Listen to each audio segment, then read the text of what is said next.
जब भी पाकिस्तान में ये कहा जाता है कि रियासत को सेकुलर होना चाहिए तो एक शोर उठता है और कहा जाता है कि ये लादीनियत है, मजहब दुश्मनी है या फिर ये मगरिब का एजेंडा है। लेकिन अगर आप तारीख को बगैर तासुब की निगाह से देखें तो आपको मालूम होता है कि सेकुलरिज्म कोई मगरिब का एजेंडा नहीं बल्कि ये इंसानी तजर्बे, मुशाहिदे और इंसानी खून से जन्म लेने वाला तस्वुर है।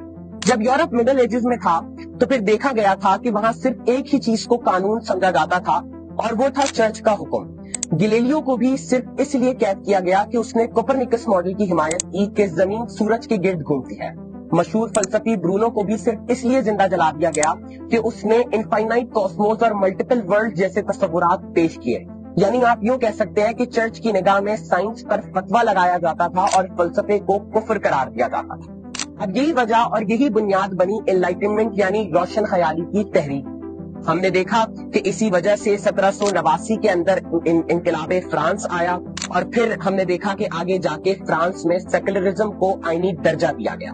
और फिर सिर्फ फ्रांस में ही नहीं बल्कि अमेरिका के अंदर भी 1791 में बाकायदा तौर पे पहली आईनी तरमीम यानी फर्स्ट अमेंडमेंट में ये वाज़ेह किया गया कि रियासत का कोई राइट नहीं कि वो अवाम को बताए कि उनका मजहब क्या है या किसी भी मजहब पर पाबंदी लगाए।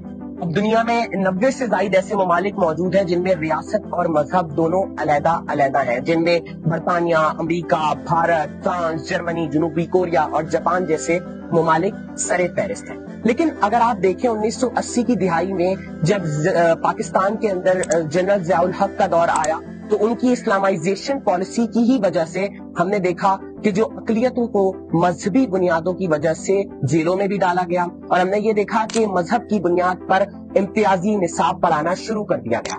यही वजह है कि हम हमेशा कहते हैं कि सेकुलरिज्म इस वक्त रियासत की सबसे बड़ी जरूरत बन चुका है। यही वजह है कि बर्ट्रैंड रसेल भी अपनी किताब why I am not Christian में लिखते हैं, the government has no business to impose religion, the state should be neutral in matters of belief. यानी रियासत का ये काम नहीं कि वो आवाम को बताए कि वो क्या माने या उनके ऊपर अकाइद को थोपे, बल्कि रियासत का काम गैर जानिबदार होना है। और यही वजह है कि हम कहते हैं कि अगर रियासत सेकुलर होगी तो इससे कोई मजहब को दुश्मनी नहीं मिलेगी बल्कि मजहब को इज्जत मिलेगी। अगर रियासत सेकुलर होगी तो हर चर्च, हर मस्जिद, हर मंदिर, हर गिरजा, हर मजहबी जो इंस्टीट्यूट है उसको बाकायदा तौर पे इज्जत फराम की जाएगी, मुकम्मल राइट्स मुहैया किए जाएंगे। और फिर अगर रियासत माँ है तो फिर वो तमाम बच्चों के साथ इक्वल बर्ताव करेगी, बराबर बर्ताव करेगी, ना कि किसी एक खास तबके के साथ जो उसके मजहब या फिरके से ताल्लुक रखती है।